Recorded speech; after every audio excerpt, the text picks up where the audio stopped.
We're in SERI Menanti, right, which is the capital of Negeri Sembilan. It's where the Yam Chun, which is basically the headman of the 9 clans that formed the 9 territories, Negeri Sembilan. Sembilan's 9, Negeri territory. And the Yam Chun sort of was an elected post, although elected with a twist of the hand, and you always elected the son of the previous one, that type of election. And well, here's Nangabao style buildings. To go 4 stories without a single nail, spicy. Yeah. Is this the palace, so to speak? Yeah, it was the Yang Dipertuan's palace. Yes. So the 3rd floor was all him only. Yeah. And the tall tower is the treasury. Or the treasure was. Yeah. So this is built in 1908, so it's not the very old one. As you can see, Hannes is fascinated by my telling her the history of the Sungei Ujong Wars. And to speed things along, I'll give you a summary. In summation, it is Mr. Welch, a Dutch resident of Malaya, did a deal with Dato Klano, who ran the SERI Menanti area. He did this deal regarding the tin deposits in the region. Unfortunately, the Dato Klano did not give his overlord, the Yam Dipertuan, his share of this deal, and so the Yam Dipertuan sent his men to stop Welch's survey.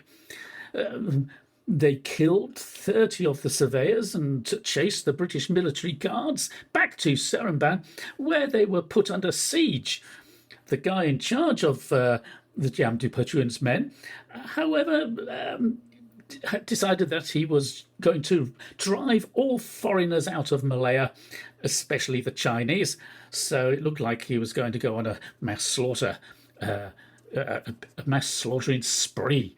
And so Captain Clay, who was in Malacca at the time, put together a mercenary force of Arabs and I think it was 50 Indian Army men or 500. I'm not quite sure. My memory fails me here.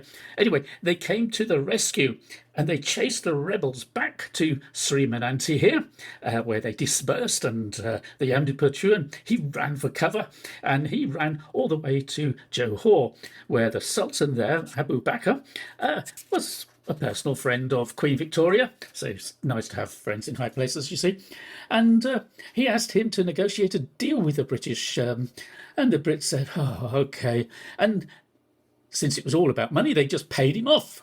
They gave him a fat lot of money, in theory, to develop the area, as they euphemistically put it. And Yam Dipertuan thought, well, that's perfect, and he goes back to SERI Menanti, where he uses the money to add a few more slave girls to his harem, and he dies a very happy man. The British resident, however, in SERI Menanti, he had a real bad nervous breakdown and died of sunstroke. Yes, don't know what it says. I'm not sure the traditional corrugated iron was quite the thing. There are 20 pillars, and the 20 pillars is a house that is within this house. I think it must be the first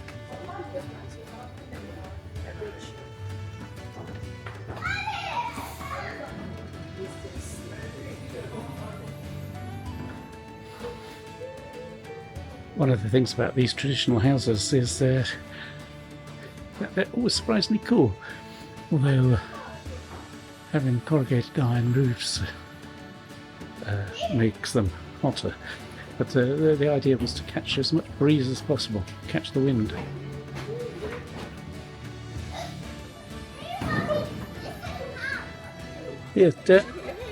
Yeah, she's feeling a lot better for it though. time to tell me afterwards. Of course, to get in and out of those places, you'd think it would keep you fit. But of course, the guy who lived in there died when he was 60. 60? Yeah. Could work to death. Yeah.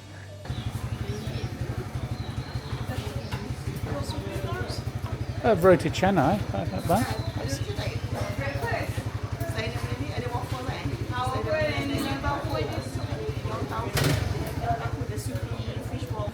Oh, is that what we're having? Yeah. Oh, I thought we were having chendol or something like that. Yeah. They didn't have chendol. Oh, right. So we They had ABC, all this stuff, and I thought, Oh. well, we had ABC. Oh, right. Okay. So let's try some of this stuff. Oh, right, okay. Town. And this is There's red dates, there's jelly, there's barley, there's basil seeds. Oh, Right. basil seeds. Yes, the frog spawn. And then there's fungus. So this one is fungus. Fungus. Oh yeah, yeah. So what do we call this one? Lai Chi Kang. Lai.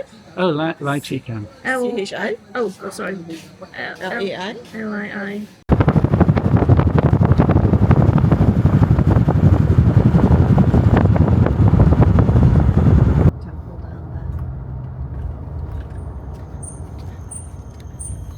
So what's this? Tanjung Tuan, which means. How's your Malay now? Oh. I'm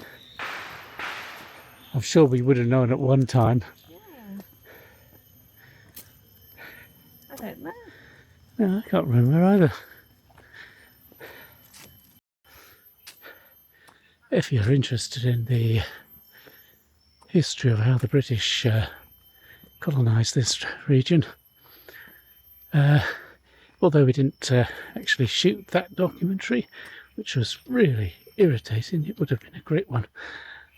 I did put a sort of YouTube vlog where it's just me sat drinking a whiskey in front of the camera, telling the huge story that we would have told in a much more succinct form on location. You know, riding elephants and others, going up rivers, shooting crocodiles, all that kind of stuff. Exciting it would have been. Another missed opportunity. Anyway, go to the website lawrencegray.net and go and look for In the Footsteps of Isabella Bird. Right, it says here that the Tanjung Tuan lighthouse is the oldest lighthouse in Malaysia. It stands on the highest point of the cape and was built in 1860 after the original was destroyed during a war in the 16th century. So it took a long time for them to get round to rebuilding it. And it's believed that Parameswara, the first Sultan of Malacca, was buried in the area. That's the Sang Nila Utama character. And that's way back, yes. Back 16th century, even before. Anyway, dates are a bit obscure. Anyway, the Portuguese said that he was believed to be buried here. And of course, on the top of Fort Canning Hill in Singapore, you also have a grave that's supposed to be his too.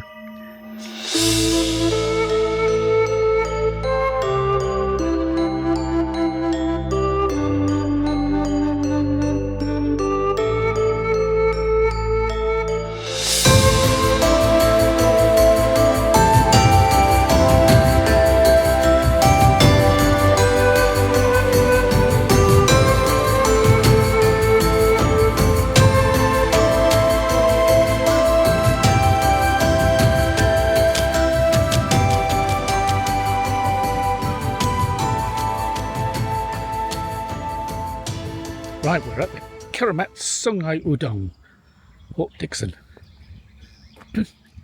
And it houses the tomb of Sheikh Ahmed Majnun. And also the Pengalan Campus megalithic stones. So the Sheikh was buried here in the 15th century. And the stones are 2nd and 3rd century thought to be. So they're really pre-Islamic. Sheikh is one of the earliest Islamic graves. And if you go and take a look at our documentary Hidden History of Johor Lama, you'll find out a little bit more about him but not a lot more. This is the Sheikh's tomb, and I think it's been done up since last time we saw it.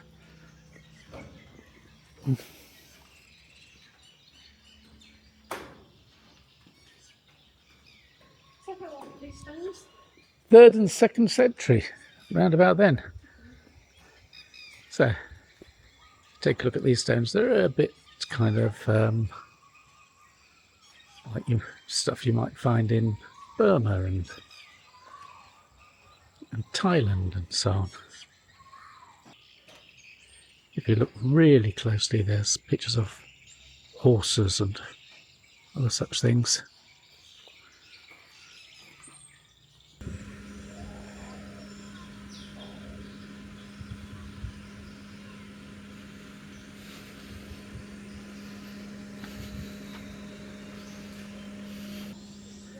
This is the Lingi River. We would have come up here, Helen, on our Lingi River cruise. We would, Lawrence. I foresaw that behind us. Yeah, that was all part of it. Go hunting crocodiles. Well, she would have been coming up crocodile. So she would come from Yeah. that way? No, That's not Yes, that river. Captain Murray, or Captain Hayward, I should say, was kept awake all night on the front of the boat with his trusty rifle to shoot the crocodiles, because as they were coming up, the oarsmen had to get out of the boat and drag it along over the mud flats and what have you, and of course through all the branches and trees, and so he stood guard to shoot tigers and crocodiles. And there were plentiful of those before. Well, that's right, it does sound like it. Also, the local Malays were still recovering from the Sungei Ujong rebellion, and they were just itching to shoot a white man, especially if he was accompanying the governor's daughters, which is what he was. Was that what he was doing? Yeah. The two young daughters So they were. came up with Isabella? That's right, because they spoke Malay.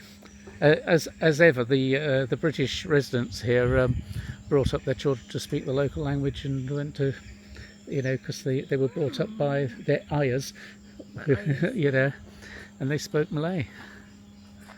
This is a rather interesting picture. So, smile. Would you take a photo of us underneath the Chinese arch? Yes. And I'll take one of you under there, since this is more relevant for you.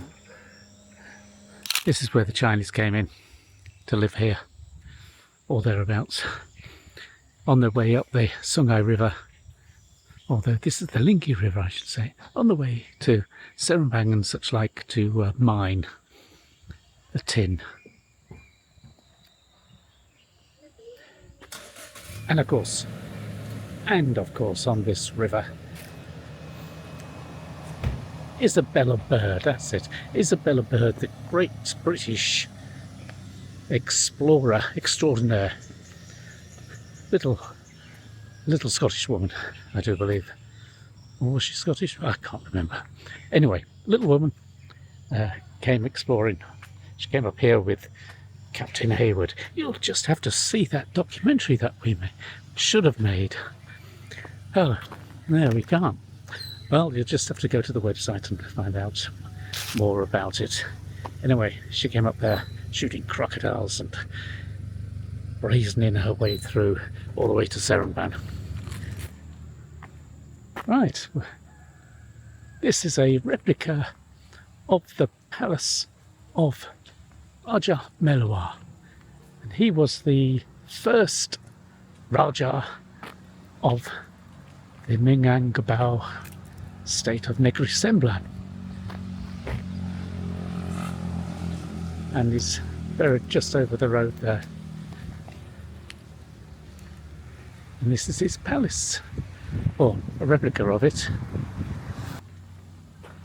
Right, essentially when the Portuguese took over Malacca and destroyed the Malaccan Sultanate, these guys used to be a protectorate of the Malaccan Sultanate, and then they became protector of the Sultan of Johor, who was the younger son of the Sultan. of Malacca who'd lost his position. And then when the Dutch rather destroyed the power of the Johor state, these guys called in this guy from Sumatra. And the significance of the stabbing stone was that it was a stone where they jabbed their krisses in it and resolved a dispute. I say they, I don't know who they were. Anyway, another little historical entity connected with Negeri Sembilan. All right. Take your shoes off. Yeah, I know. I've got to get them off somehow. Right.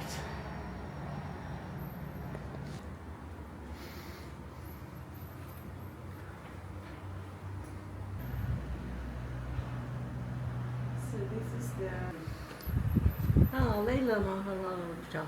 Yes. He's one in Perak. Well, that was Maharaja Lala. Oh. Isn't that the same person? No. Oh, okay. Girl, can't you tell? No. I think Maharaja Lala is a rank rather than a name.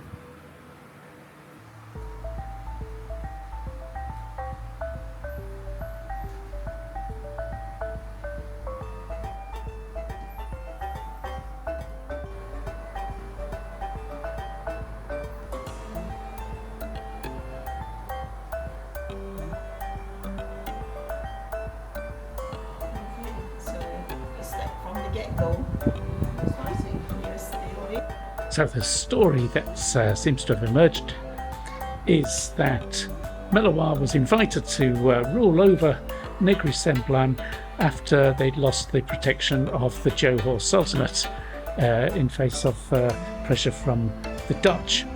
And bringing him over, though, he had to fight off the Bugis, and then he had to prove to the locals that he was worthy of their support by sleeping on a stone covered in nettles. In fact, I've shown the stone outside. So, well, I guess that would make you seem pretty tough, wouldn't it? Or stupid, one of the two.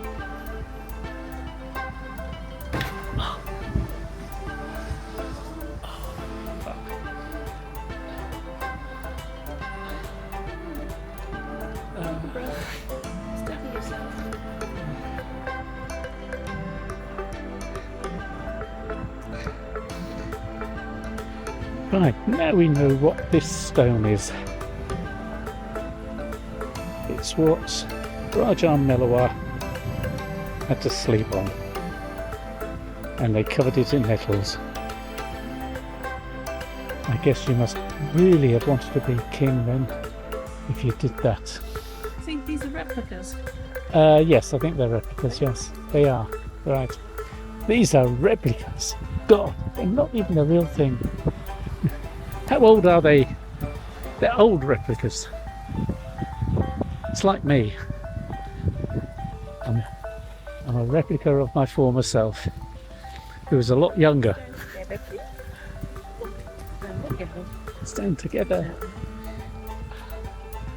Oh, stick the stomach in.